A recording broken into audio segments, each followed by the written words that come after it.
Hi friends, welcome to Sindhuja Vaisu kitchen. இன்னைக்கு நம்ம பார்க்க போறது கோதுமை ரவை உப்புமா தாங்க பார்க்க போறோம்.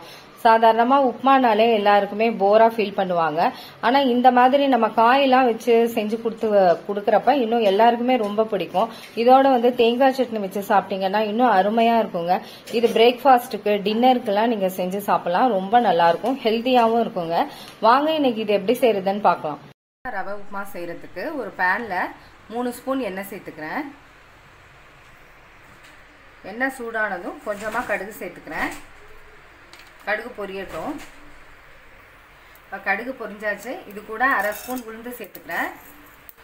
1/2 ஸ்பூன் கடலைப்பருப்பு சேர்த்துக்கிறேன். நல்லா பொன்னிறமாக வர்ற வரைக்கும் வறுத்துக்கோங்க. இது கூடவே 1/2 ஸ்பூன் ஜீரகம் சேர்த்துக்கிறேன். இப்போ பொன்னிறமாக வர்ற வரைக்கும் வறுத்துக்கோங்க. இப்போ பொன்னிறமாக வறுத்தாச்சு. இப்போ இது கூட ஒரு பெரிய வெங்காயம் சின்ன சின்னதாக கட் பண்ணி வச்சுருக்கேன், அதை சேர்த்துக்கோங்க. கொஞ்சம் வறுத்துக்கோங்க. ரொம்ப வறுக்க வேண்டியதில்லை, லைட்டாக வறுத்தாலே போதும். இப்போ இது கூடவே ஒரு பச்சை மிளகாய் சின்ன சின்னதாக கட் பண்ணி வச்சுருக்கேன், அதை சேர்த்துக்கிறேன். கொஞ்சமாக இஞ்சியை சின்ன சின்னதாக நறுக்கி வச்சுருக்கேன், அதையும் சேர்த்துக்கிறேன். இதையும் நல்லா கலந்து விட்டுருங்க. நான் பச்சை மிளகாய் 1 தான் சேர்த்துருக்கேன். உங்களுக்கு காரத்துக்கு ஏற்ப நீங்கள் சேர்த்துக்கலாம். இது கூடவே கொஞ்சமாக பெருங்காயத்தூள் சேர்த்துக்கிறேன், நல்லா வாசனையாக இருக்கும். அதையும் கலந்து விட்டுருங்க. இப்போ இது கூட ஒரு கொத்து கருவேப்பிலை சேர்த்துக்கிறேன். இது கூடவே ஒரு தக்காளியை சின்ன சின்னதாக கட் பண்ணி வச்சுருக்கேன், அதையும் சேர்த்துக்கிறேன். அதையும் நல்லா கலந்து விட்டுருங்க.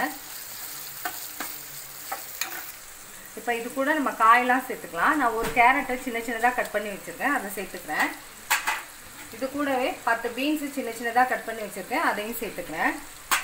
ஸோ இதை நல்லா கலந்து விட்டுருங்க. உங்கள்கிட்ட பச்சை பட்டாணி இருந்தால் கூட சேர்த்துக்கலாம், அதுவும் நல்லாயிருக்கும். இப்போ இதுக்கு நம்ம தண்ணி சேர்த்துக்கலாம். நான் வந்து இன்றைக்கி 1 டம்ளர் கோதுமை ரவை எடுத்திருக்கேன். இந்த டம்ளரில் தான் நான் எடுத்திருக்கேன். இந்த டம்ளரில் இப்போ 2 டம்ளர் தண்ணி அளந்து ஊற்ற போகிறேன். நீங்கள் எந்த டம்ளரில் கோதுமை ரவை அளந்து எடுத்துக்கிறீங்களோ அதே டம்ளரில் தண்ணி ஊற்றுனீங்கன்னா கரெக்டாக இருக்கும். இப்போ தண்ணி சேர்த்துக்கலாம். நான் 1 டம்ளர் தண்ணி சேர்த்துக்கிறேன்.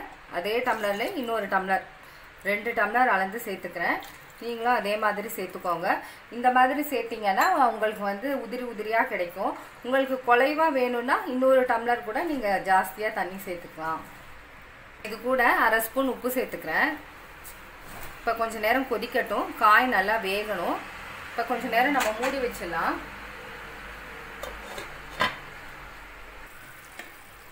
இப்போ காயெல்லாம் நல்லா வெந்திருக்கு. இப்போ இந்த ஸ்டேஜில் நம்ம ரவையை சேர்த்துக்கலாம். நான் கோதுமை ரவை 1 டம்ளர் எடுத்திருக்கேன். இப்போ அதை சேர்த்துக்கிறேன்.